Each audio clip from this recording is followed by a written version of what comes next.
We're Dina and Harry. We recently found out that... So? We're going to Morocco. My brother flew from Texas to help us pack all of our things up in Chicago. Then we took our first lift since COVID started, showed up to a weirdly empty Midway, and flew to Texas. 2334 with no suspect. I got separated from Harry because I have TSA pre-check and he does not. What happened? Well, the birthday on my boarding pass didn't match the one on my ID. Whoever booked your flight did it wrong. Who booked your flight? It could possibly be that my wife didn't know my birthday. The next day, my dad drove us downtown to San Antonio to say goodbye to my hometown, and we used the help of my university friend, Hannah. Watch to the end to see her interview and hear more about how she started an amazing women's empowerment organization in San Antonio.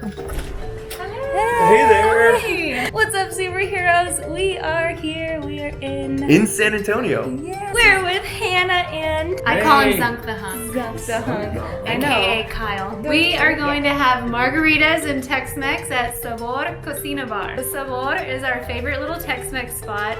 The food is amazing, the margaritas are amazing, but they also have an adorable, nicely shaded patio. And the best mole in San Antonio.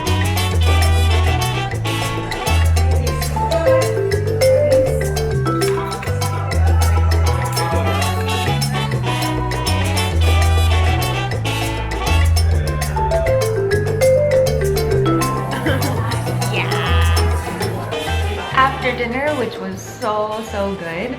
We got in the truck. And The first time I was in Texas, the first 2 times I stepped in the grass, stepped right on an anthill.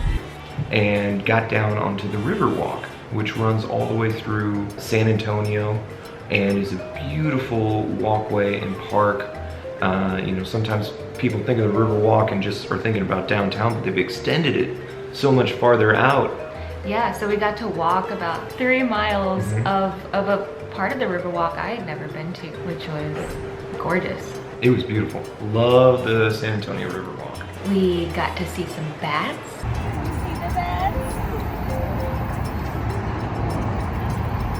Yeah, they're like swarming bats.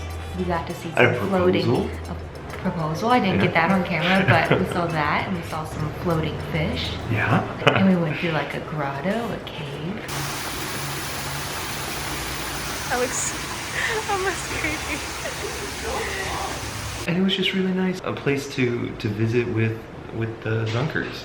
So this is the original Lone Star Beer Brewery. It is now the San Antonio Museum of Art. Yeah, the VFW, oldest one in Texas. Wow. I love it. It was great. Yeah, definitely recommend walking further along. Yeah. Focus. Camera switch. Nice. So I'm here with Hannah. I introduced you yesterday, but today, I just wanted to get her on camera because Hannah has always been a role model of mine since college. She was the president of our women's empowerment sorority at TLU. It meant a lot to me. Now she's doing great things in San Antonio. You're gonna make me cry. No. I wanted to get her on here because she is quite a spokesperson for San Antonio, I would say, even though you weren't raised here. No. So I'll start with, what's it like living here? Living in San Antonio is fantastic.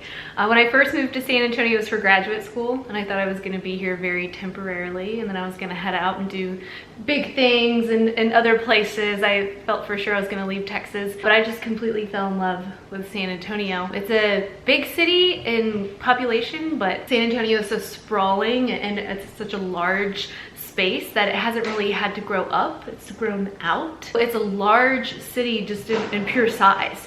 So it doesn't feel big. It does have that small town feel, but it's a very diverse city. We have a huge Mexican population, so our Tex-Mex, our margaritas, our breakfast tacos, everything are fabulous. So I do love that about San Antonio. I love that I can hit pockets of the city where I'm speaking Spanish, and then the next pocket of the city I'm speaking English. San Antonio is also centrally located to so many things. So we've got the hill country, where we've got Fredericksburg wine country, we've got rivers, we've got lakes. So everything is just so accessible.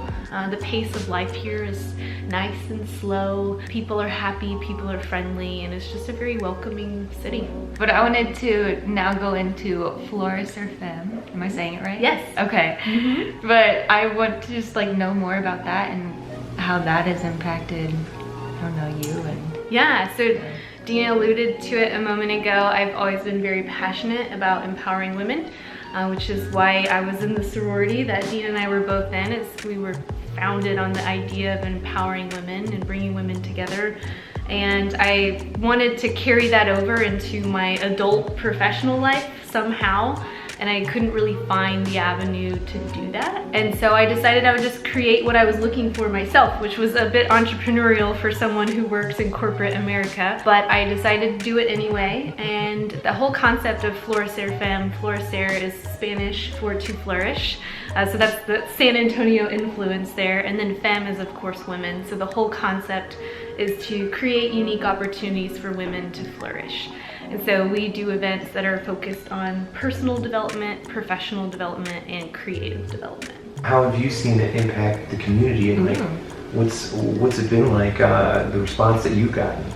Yeah, so San Antonio, whenever I first announced Florecer Femme, it was just through my personal networks and social media, and I got a huge response from that. Our launch party had over 150 people there, so clearly there was interest and excitement about this idea of empowering women and just finding ways to help each other out, share our stories, share our expertise, and do it in really beautiful ways and fun ways. And so immediately it got a lot of attention. A couple magazines around town picked it up. So we were featured in Eleanor magazine. I was featured as one of Eleanor's top 50 Texas women to watch, which was really exciting. And then San Antonio magazine picked it up, the work that I was doing, and they called me a community curator, that I was curating all of these fantastic events in San Antonio, and that was really exciting. And so people have just slowly like, oh hey, what's this event that's going on that is all focused on professional development for women, but they're having a lot of fun and enjoying themselves. And so we've just gotten unique attention. I haven't done any major advertising or anything like that. It's just been all pretty organic. Well, that's so awesome. I'm so proud of you and what you're doing. And I'm hoping that it grows even more. Thank you. I'm excited for the Moroccan adventure. I can't wait to watch. Yeah, they'll be there in Morocco. Keep an eye out for me in an upcoming episode.